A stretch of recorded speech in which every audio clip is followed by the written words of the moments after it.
The Wendigo, Part 2. 5. For a man of his years and inexperience, only a canny Scot, perhaps, grounded in common sense and established in logic, could have preserved even that measure of balance that this youth somehow or other did manage to preserve through the whole adventure.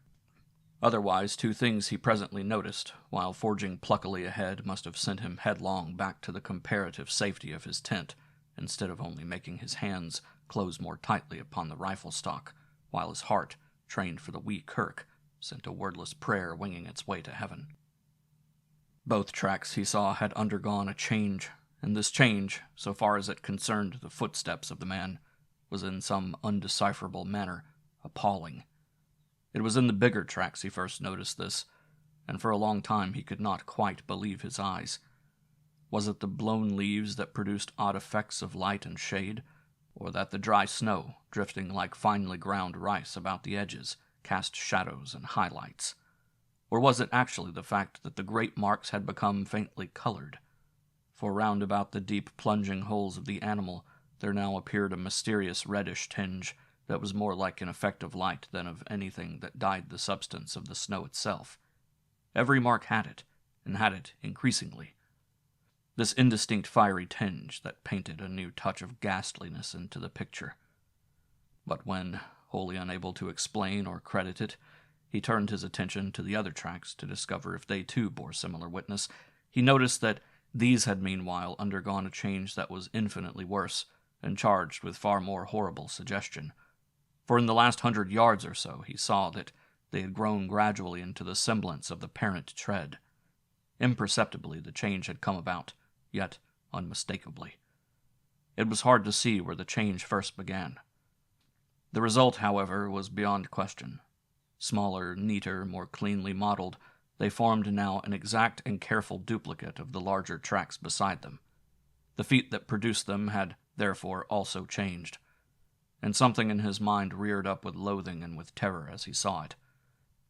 Simpson for the first time hesitated, then, ashamed of his alarm and indecision, took a few hurried steps ahead. The next instant stopped dead in his tracks.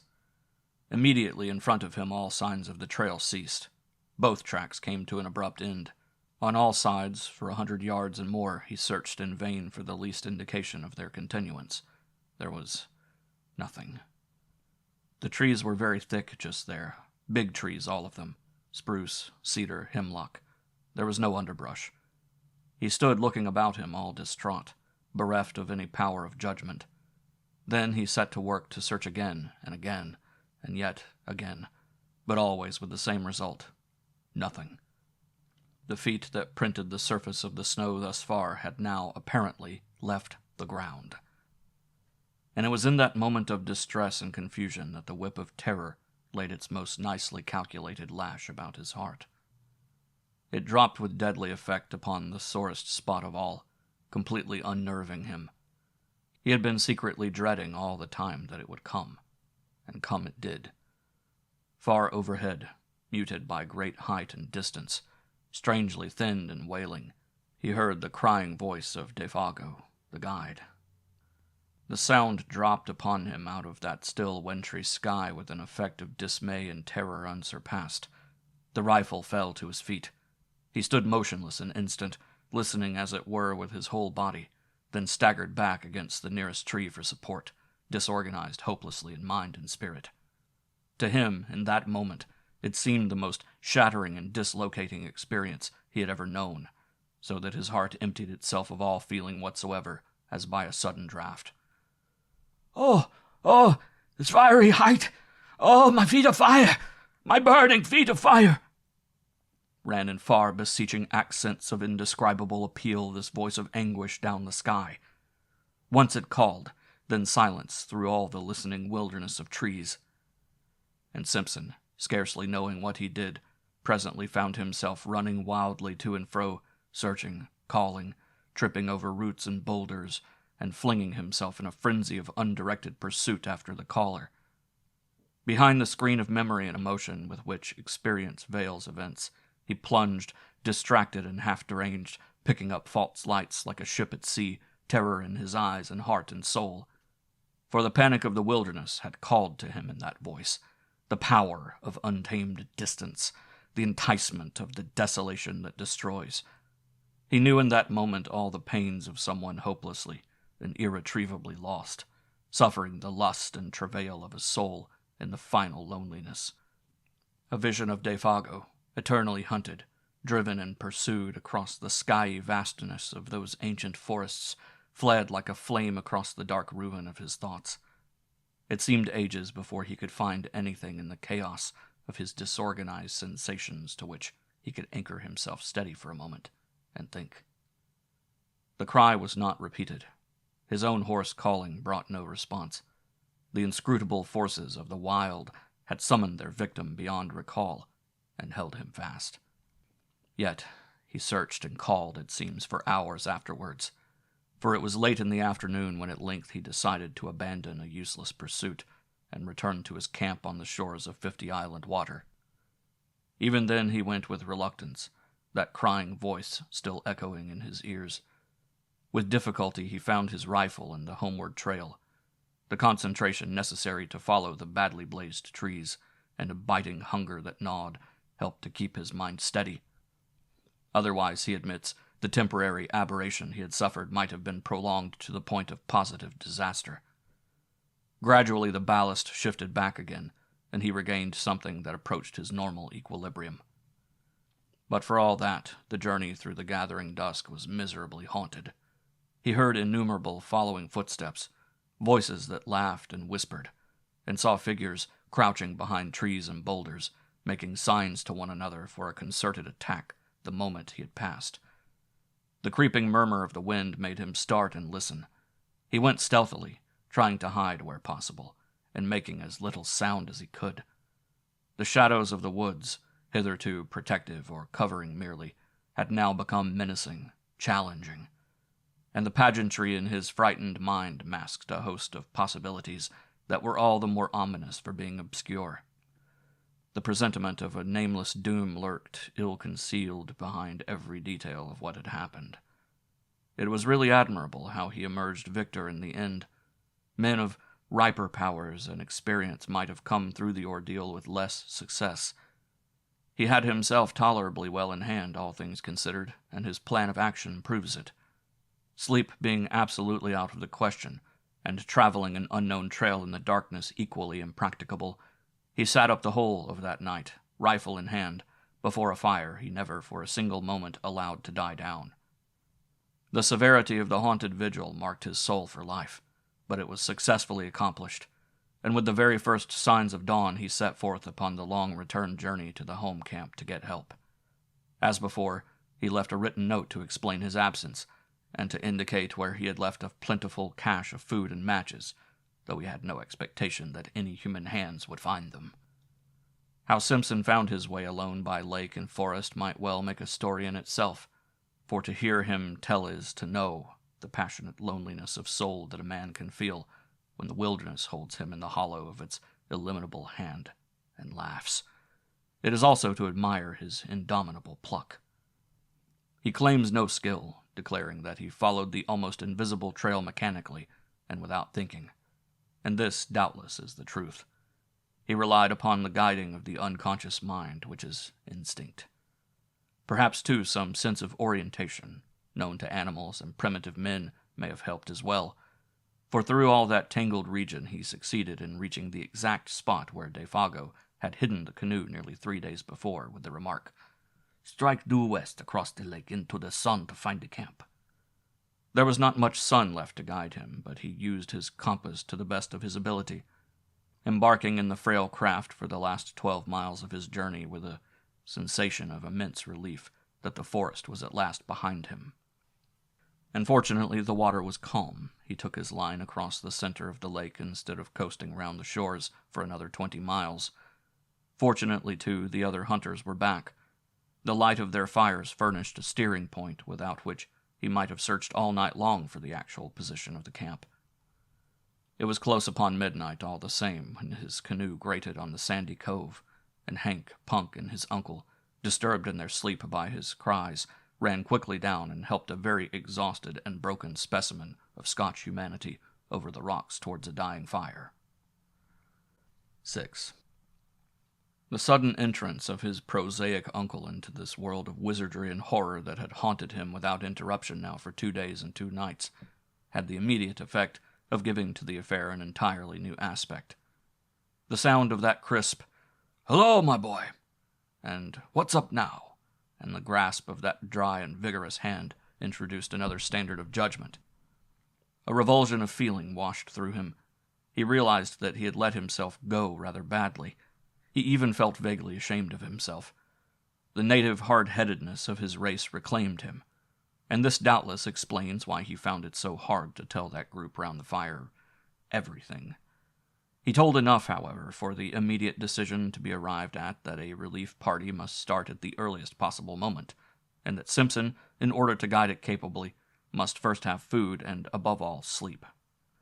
Dr. Cathcart, observing the lad's condition more shrewdly than his patient knew, gave him a very slight injection of morphine.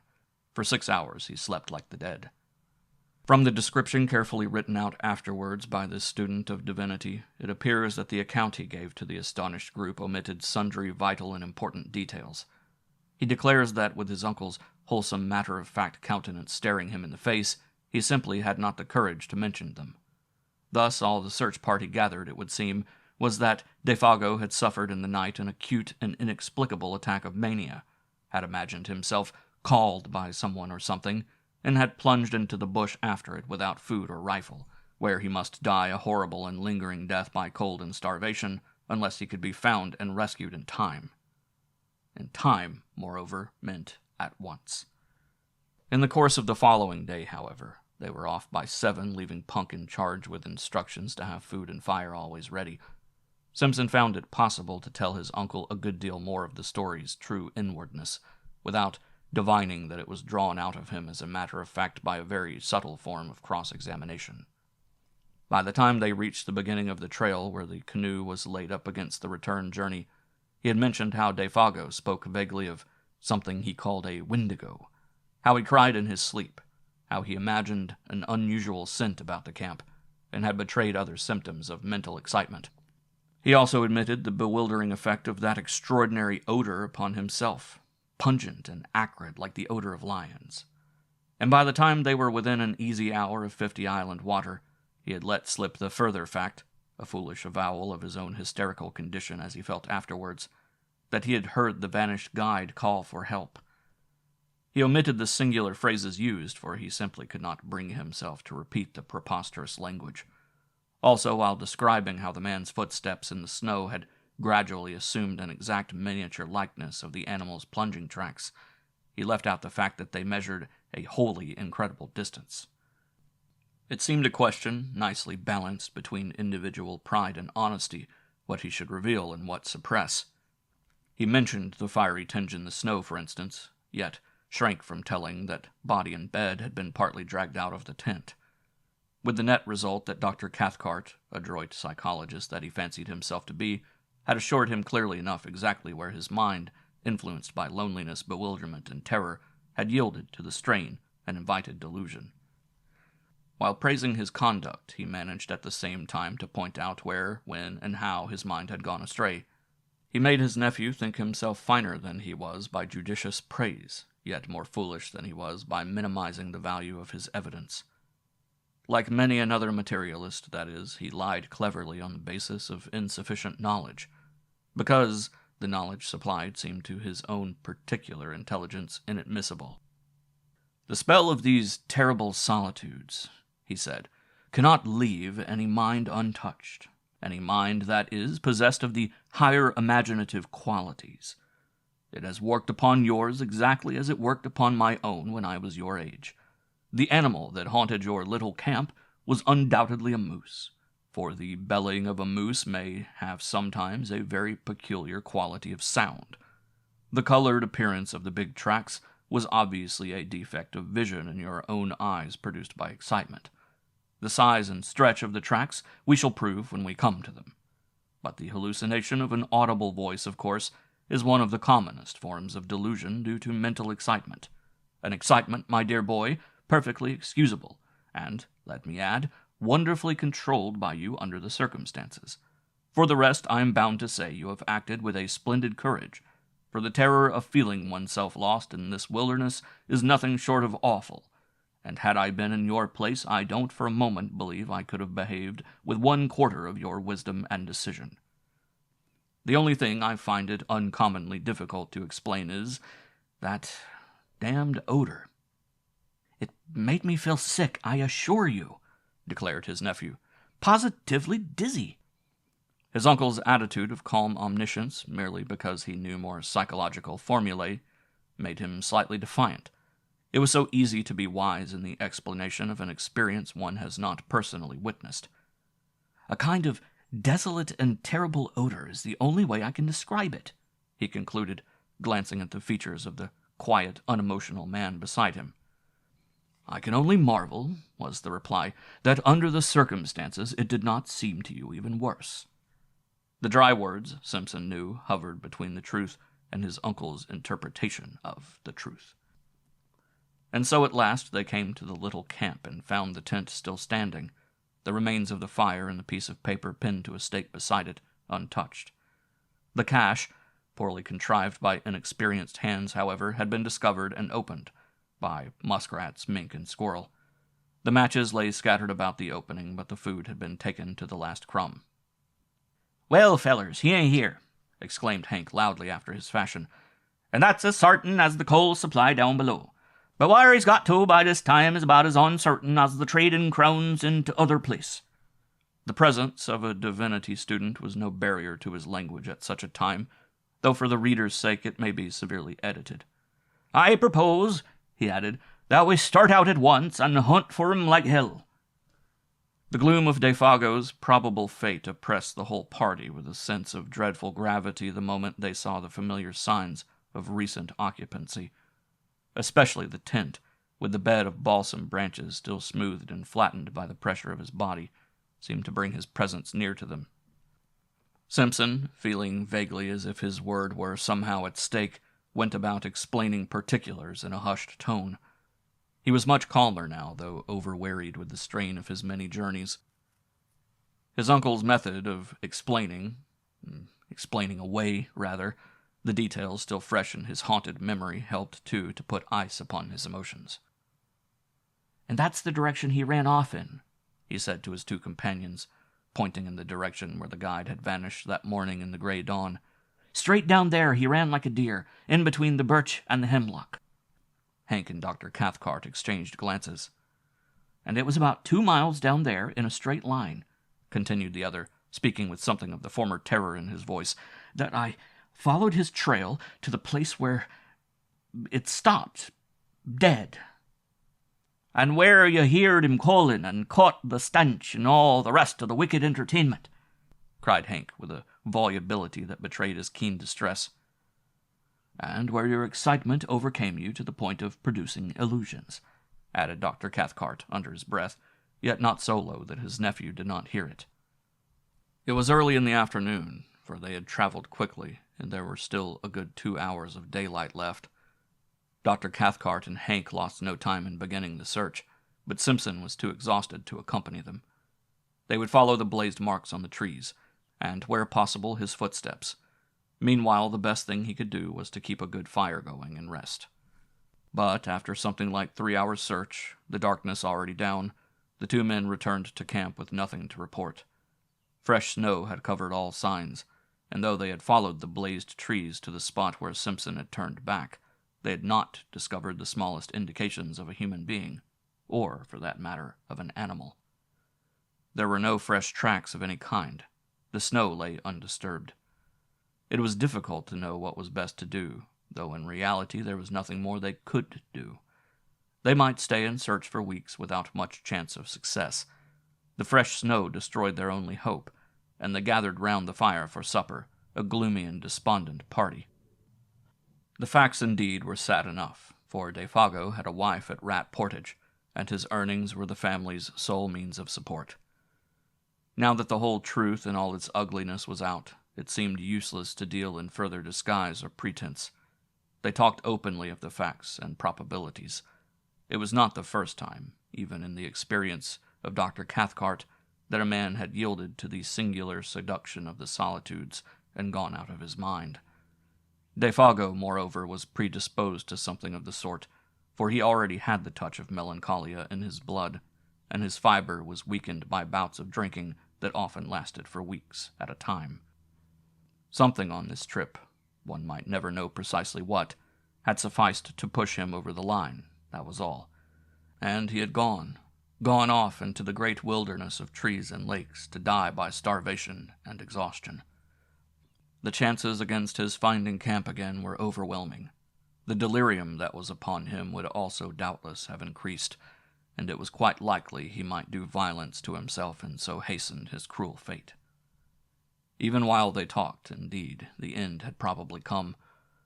On the suggestion of Hank, his old pal, however, they proposed to wait a little longer and devote the whole of the following day, from dawn to darkness, to the most systematic search they could devise.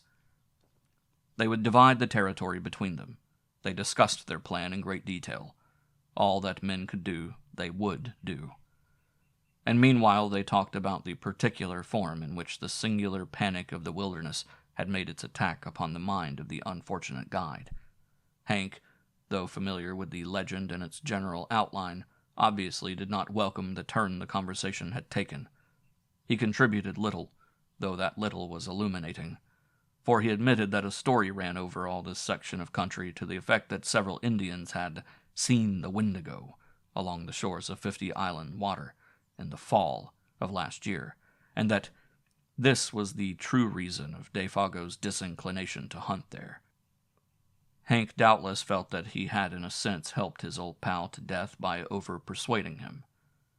"When an Indian goes crazy," he explained, talking to himself more than to the others, it seemed, "it's always that he's seen the Wendigo, and poor old Defago was superstitious down to his very heels." And then Simpson, feeling the atmosphere more sympathetic, told over again the full story of his astonishing tale. He left out no details this time. He mentioned his own sensations and gripping fears. He only omitted the strange language used. "But Defago surely had already told you all these details of the Wendigo legend, my dear fellow," insisted the doctor. "I mean, he had talked about it, and thus put into your mind the ideas which your own excitement afterwards developed." Whereupon Simpson again repeated the facts. Defago, he declared, had barely mentioned the beast. He, Simpson, knew nothing of the story, and so far as he remembered, had never even read about it. Even the word was unfamiliar. Of course, he was telling the truth, and Dr. Cathcart was reluctantly compelled to admit the singular character of the whole affair. He did not do this in words so much as in manner, however. He kept his back against a good stout tree. He poked the fire into a blaze the moment it showed signs of dying down. He was quicker than any of them to notice the least sound in the night about them. A fish jumping in the lake, a twig snapping in the bush, the dropping of occasional fragments of frozen snow from the branches overhead, where the heat loosened them. His voice, too, changed a little in quality, becoming a shade less confident, lower also in tone. Fear, to put it plainly, hovered close about that little camp, and though all three would have been glad to speak of other matters, the only thing they seemed able to discuss was this, the source of their fear. They tried other subjects in vain. There was nothing to say about them. Hank was the most honest of the group. He said next to nothing. He never once, however, turned his back to the darkness. His face was always to the forest, and when wood was needed he didn't go farther than was necessary to get it. 7. A wall of silence wrapped them in, for the snow, though not thick, was sufficient to deaden any noise, and the frost held things pretty tight besides. No sound but their voices and the soft roar of the flames made itself heard. Only from time to time something soft as the flutter of a pine moth's wings went past them through the air. No one seemed anxious to go to bed. The hours slipped towards midnight. "The legend is picturesque enough," observed the doctor after one of the longer pauses, speaking to break it rather than because he had anything to say. "For the Wendigo is simply the call of the wild personified, which some natures hear to their own destruction." "That's about it," Hank said presently. and there's no misunderstanding when you hear it. It calls you by name right enough." Another pause followed. Then Dr. Cathcart came back to the forbidden subject with a rush that made the others jump.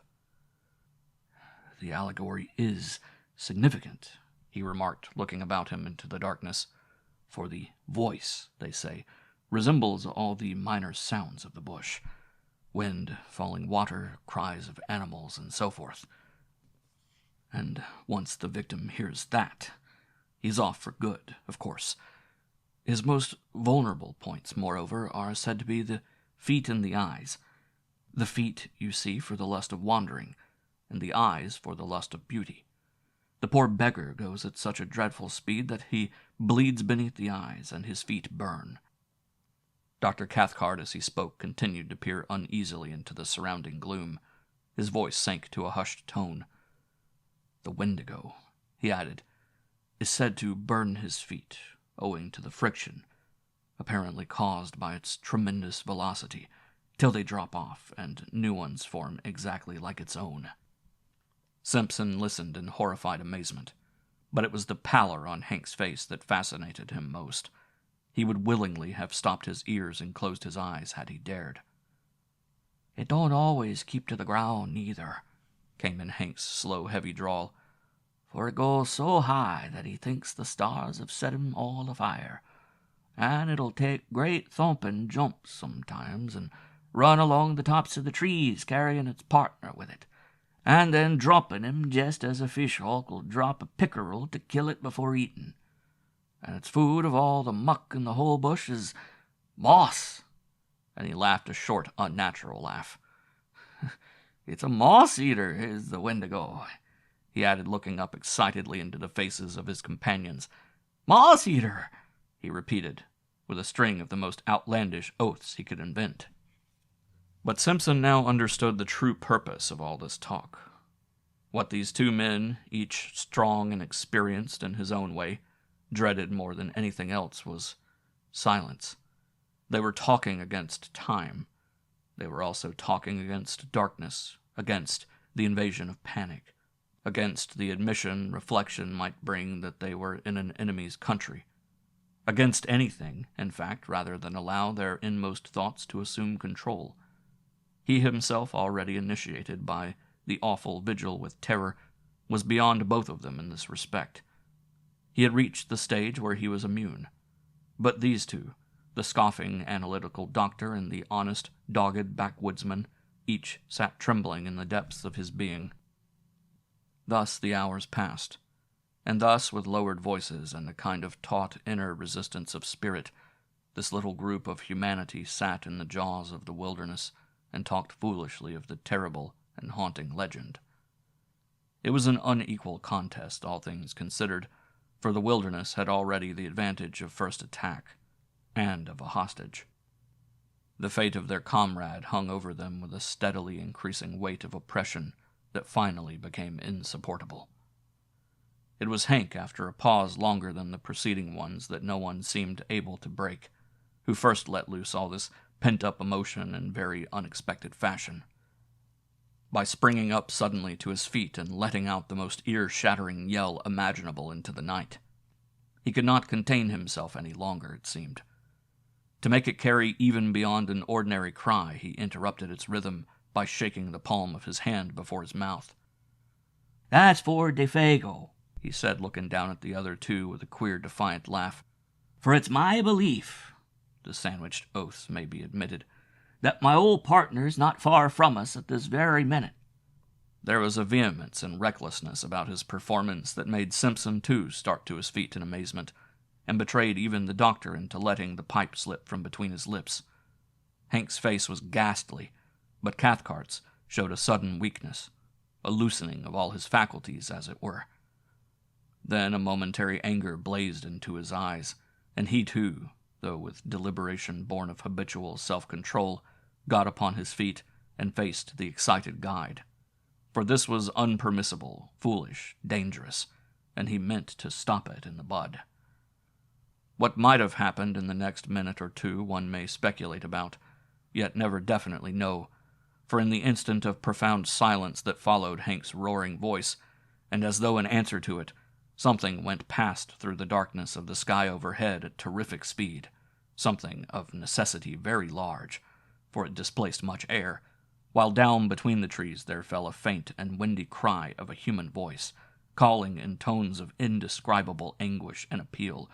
"Oh, oh, this fiery height! Oh, oh, my feet of fire! My burning feet of fire!" White to the very edge of his shirt, Hank looked stupidly about him like a child. Dr. Cathcart uttered some kind of unintelligible cry, turning as he did so with an instinctive movement of blind terror towards the protection of the tent, then halting in the act as though frozen. Simpson, alone of the three, retained his presence of mind a little. His own horror was too deep to allow of any immediate reaction. He had heard that cry before. Turning to his stricken companions, he said almost calmly, "That's exactly the cry I heard. The very words he used." Then, lifting his face to the sky, he cried aloud, "Defago! Defago! Come down here to us! Come down!" And before there was time for anybody to take definite action one way or another, there came the sound of something dropping heavily between the trees, striking the branches on the way down, and landing with a dreadful thud upon the frozen earth below. The crash and thunder of it was really terrific. "That's him! So help me the good God!" came from Hank in a whispering cry, half-choked, his hand going automatically towards the hunting knife in his belt. "And he's coming! He's coming!" he added, with an irrational laugh of terror as the sounds of heavy footsteps crunching over the snow became distinctly audible, approaching through the blackness towards the circle of light. And while the steps, with their stumbling motion, moved nearer and nearer upon them, the three men stood round that fire, motionless and dumb. Dr. Cathcart had the appearance as of a man suddenly withered. Even his eyes did not move. Hank, suffering shockingly, seemed on the verge again of violent action, yet did nothing. He too was hewn of stone. Like stricken children they seemed. The picture was hideous. And meanwhile, their owner still invisible, the footsteps came closer, crunching the frozen snow.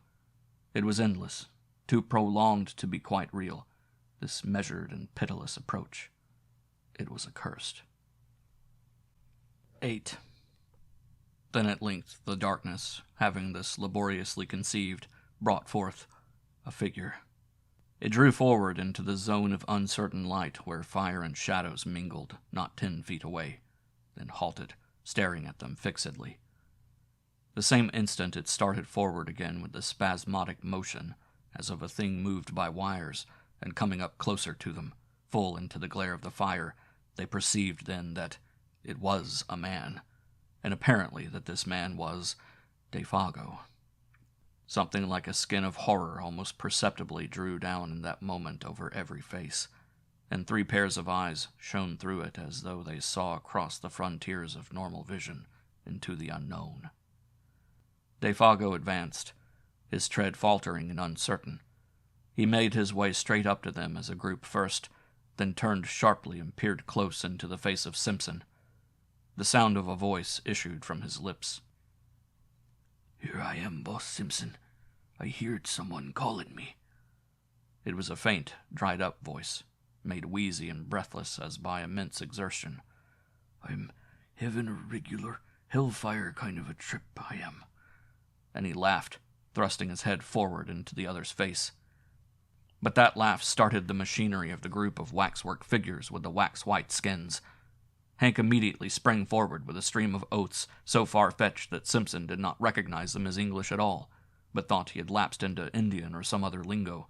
He only realized that Hank's presence, thrust thus between them, was welcome, uncommonly welcome. Dr. Cathcart, though more calmly and leisurely, advanced behind him, heavily stumbling. Simpson seems hazy as to what was actually said and done in those next few seconds, for the eyes of that detestable and blasted visage peering at such close quarters into his own utterly bewildered his senses at first. He merely stood still.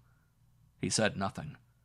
He had not the trained will of the older men that forced them into action in defiance of all emotional stress. He watched them moving as behind a glass that half destroyed their reality. It was dreamlike, perverted. Yet, through the torrent of Hank's meaningless phrases, he remembers hearing his uncle's tone of authority, hard and forced, saying several things about food and warmth, blankets, whiskey, and the rest. And further, that whiffs of that penetrating, unaccustomed odor, vile yet sweetly bewildering, assailed his nostrils during all that followed. It was no less a person than himself, however, less experienced and adroit than the others though he was, who gave instinctive utterance to the sentence that brought a measure of relief into the ghastly situation by expressing the doubt and thought in each one's heart. "It is you, isn't it, Defago?" he asked under his breath, horror breaking his speech. And at once Cathcart burst out with the loud answer before the other had time to move his lips. "Of course it is! Of course it is! Only, can't you see, he's nearly dead with exhaustion, cold, and terror. Isn't that enough to change a man beyond all recognition?" It was said in order to convince himself as much as to convince the others. The overemphasis alone proved that. And continually, while he spoke and acted, he held a handkerchief to his nose. That odor pervaded the whole camp. For the Defago, who sat huddled by the big fire, wrapped in blankets, drinking hot whiskey and holding food in wasted hands, was no more like the guide they had last seen alive than the picture of a man of 60 is like the daguerreotype of his early youth in the costume of another generation. Nothing really can describe that ghastly caricature, that parody, masquerading there in the firelight as Defago. From the ruins of the dark and awful memories he still retains, Simpson declares that the face was more animal than human, the features drawn about into wrong proportions, the skin loose and hanging, as though he had been subjected to extraordinary pressures and tensions. It made him think vaguely of those bladder faces blown up by the hawkers on Ludgate Hill that change their expression as they swell, and as they collapse emit a faint and wailing imitation of a voice. Both face and voice suggested some such abominable resemblance. But Cathcart, long afterwards, seeking to describe the indescribable, asserts that thus might have looked a face and body that had been in air so rarefied that, the weight of atmosphere being removed, the entire structure threatened to fly asunder and become incoherent. It was Hank, though all distraught and shaking with a tearing volume of emotion he could neither handle nor understand, who brought the thing to a head without more ado. He went off to a little distance from the fire, apparently so that the light should not dazzle him too much, and shading his eyes for a moment with both hands, shouted in a loud voice that held anger and affection dreadfully mingled. "You ain't Defago! You ain't Defago at all! I don't give a blank damn, but that ain't you, my old pal of 20 years!" He glared upon the huddled figure as though he would destroy him with his eyes. "And if it is, I'll swab the floor of hell with a wad of cotton wool and a toothpick. So help me the good God!" he added with a violent fling of horror and disgust. It was impossible to silence him. He stood there shouting like one possessed, horrible to see, horrible to hear, because it was the truth. He repeated himself in 50 different ways, each more outlandish than the last. The woods rang with echoes. At one time it looked as if he meant to fling himself upon the intruder, for his hand continually jerked towards the long hunting knife in his belt. But in the end he did nothing, and the whole tempest completed itself very nearly with tears. Hank's voice suddenly broke. He collapsed on the ground, and Cathcart somehow or other persuaded him at last to go into the tent and lie quiet. The remainder of the affair, indeed, was witnessed by him from behind the canvas, his white and terrified face peeping through the crack of the tent door flap. Then Dr. Cathcart, closely followed by his nephew, who so far had kept his courage better than all of them, went up with a determined air and stood opposite to the figure of Defago, huddled over the fire. He looked him squarely in the face and spoke. At first his voice was firm. "Defago, tell us what's happened, just a little, so that we can know how best to help you," he asked in a tone of authority, almost a command. And at that point it was command. At once afterwards, however, it changed in quality, for the figure turned up to him a face so piteous, so terrible and so little like humanity, that the doctor shrank back from him as from something spiritually unclean. Simpson, watching close behind him, says he got the impression of a mask that was on the verge of dropping off, and that underneath they would discover something black and diabolical, revealed in utter nakedness. "Out with it, man! Out with it!" Cathcart cried, terror running neck and neck with entreaty. "None of us can stand this much longer." It was the cry of instinct over reason. And then Defago, smiling whitely, answered in that thin and fading voice that already seemed passing over into a sound of quite another character. "I seen that great Wendigo thing," he whispered, sniffing the air about him exactly like an animal. "I been with it, too." Whether the poor devil would have said more, or whether Dr. Cathcart would have continued the impossible cross-examination, cannot be known, for at that moment the voice of Hank was heard yelling at the top of his shout from behind the canvas that concealed all but his terrified eyes. Such a howling was never heard. "His feet! Oh, God, his feet! Look at his great changed feet!" Defago, shuffling where he sat, had moved in such a way that for the first time his legs were in full light and his feet were visible. Yet Simpson had no time himself to see properly what Hank had seen. And Hank has never seen fit to tell. That same instant, with a leap like that of a frightened tiger, Cathcart was upon him, bundling the folds of blanket about his legs with such speed that the young student caught little more than a passing glimpse of something dark and oddly massed where moccasined feet ought to have been, and saw even that but with uncertain vision. Then, before the doctor had time to do more, or Simpson time to even think a question, much less ask it, Defago was standing upright in front of them, balancing with pain and difficulty, and upon his shapeless and twisted visage an expression so dark and so malicious that it was, in the true sense, monstrous. "Now you seen it too," he wheezed. "You seen my fiery, burning feet. And now, that is, unless you can save me and prevent, it's about time for—" His piteous and beseeching voice was interrupted by a sound that was like the roar of wind coming across the lake. The trees overhead shook their tangled branches. The blazing fire bent its flames as before a blast, and something swept with a terrific rushing noise about the little camp and seemed to surround it entirely in a single moment of time. Defago shook the clinging blankets from his body, turned towards the woods behind, and with the same stumbling motion that had brought him, was gone. Gone before anyone could move muscle to prevent him. Gone with an amazing, blundering swiftness that left no time to act. The dark positively swallowed him, and less than a dozen seconds later, above the roar of the swaying trees and the shout of the sudden wind, all three men, watching and listening with stricken hearts, heard a cry that seemed to drop down upon them from a great height of sky and distance. "Oh, oh, this fiery height! Oh, oh, my feet of fire! My burning feet of fire!" Then died away into untold space and silence. Dr. Cathcart, suddenly master of himself, and therefore of the others, was just able to seize Hank violently by the arm as he tried to dash headlong into the bush. "But I want ter know, blank you," shrieked the guide. "I want ter see. That ain't him at all, but some blank devil that's shunted into his place." Somehow or other, he admits he never quite knew how he accomplished it, he managed to keep him in the tent and pacify him.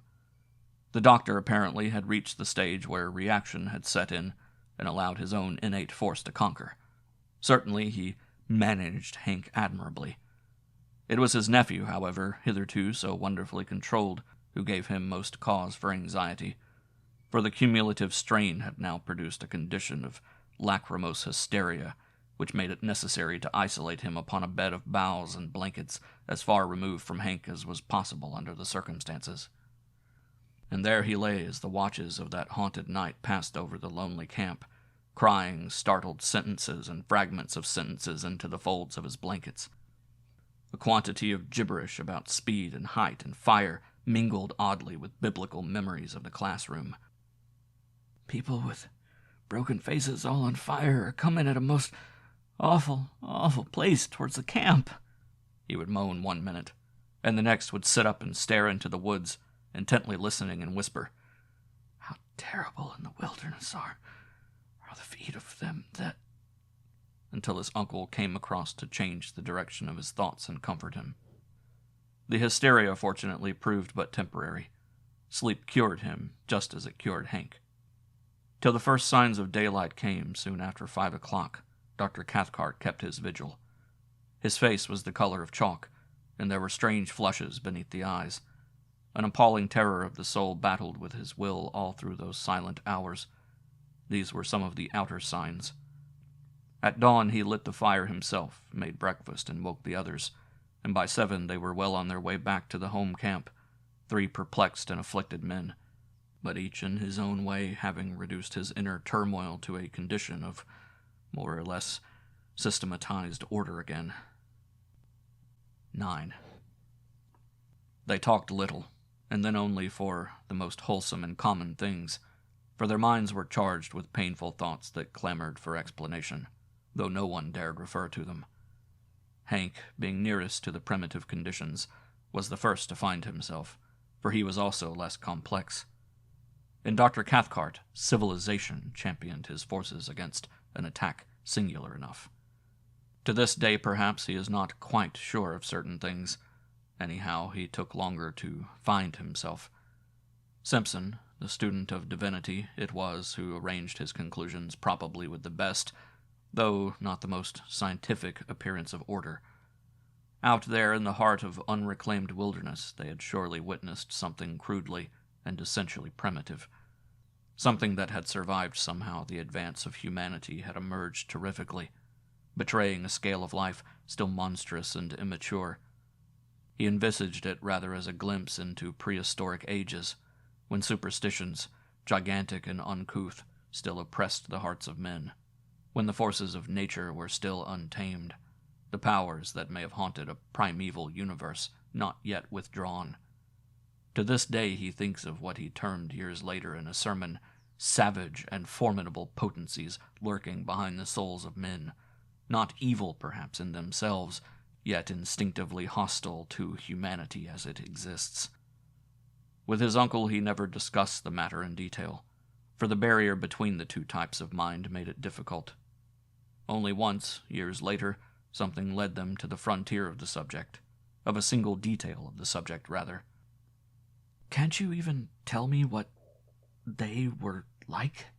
he asked, and the reply, though conceived in wisdom, was not encouraging. "It is far better you should not try to know, or to find out." "Well, that odor," persisted the nephew.